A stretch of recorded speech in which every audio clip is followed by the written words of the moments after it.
The current generation Koning Glove is very different to the original. For a start, it only weighs about 500 grams per glove now, as opposed to 600 with the original. Two gloves now only weigh a little over 1 kilogram. The sides of the glove offer excellent protection, with rigid plates covering the side of the thumb and most of the sides of the fingers.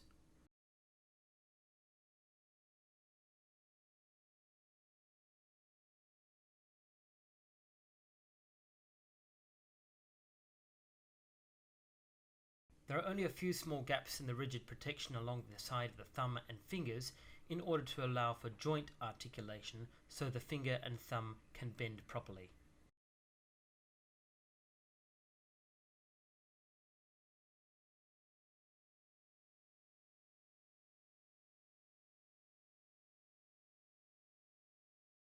The back of the palm is very well protected by a large rigid plate just under the leather.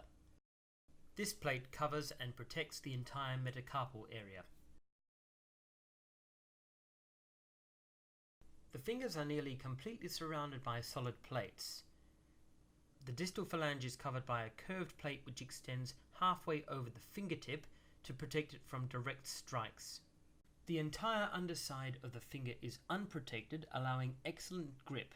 This also means that most of the fingertip is directly in contact with the sword through the glove, so that you can still feel the weapon. Although the protective plates do result in a slightly bulky finger, I didn't find them as bulky as I had expected, and I was really quite surprised at the level of flexibility. The bulk of the finger protection does mean that your fingers are rather separated. Not too much.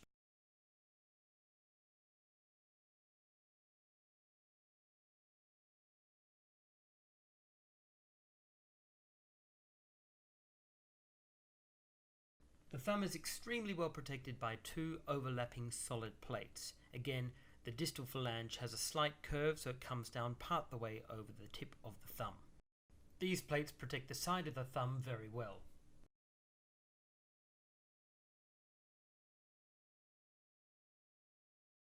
There's a large protective plate covering the entire metacarpal bone of the thumb, which I thought was a particularly good addition.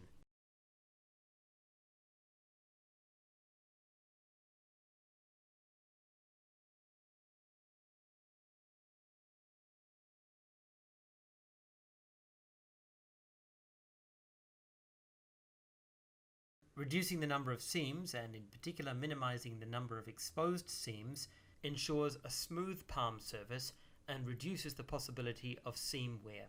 The detailed stitching work on the palm really showcases the quality of this product. A slightly padded leather ring is used to cover the join between the cuff and the rest of the glove. This ring is detachable and actually attaches easily to the glove with a couple of small pieces of Velcro. The cuff is thin, lined only with a layer of felt, and is obviously not designed for heavy protection. There are no rigid plates inside it, and there is no additional padding. It's therefore flexible and designed basically to provide an additional layer of cover while being as unobtrusive as possible.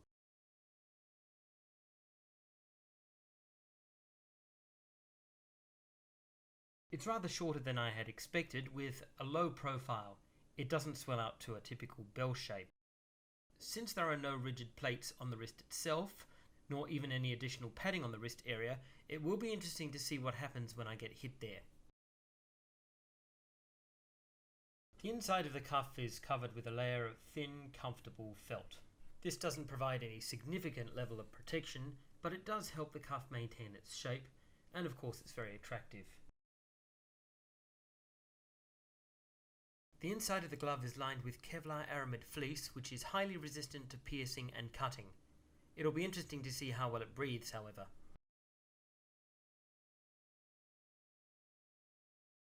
The product build quality is obviously very high. Very good leather has been used throughout, and I really liked the pebble wash finish. I didn't think I would like it at first, but it's kind of grown on me. As you can see here in the cuff, there are a few places where the stitching is a little wobbly, and there are a few small loose ends.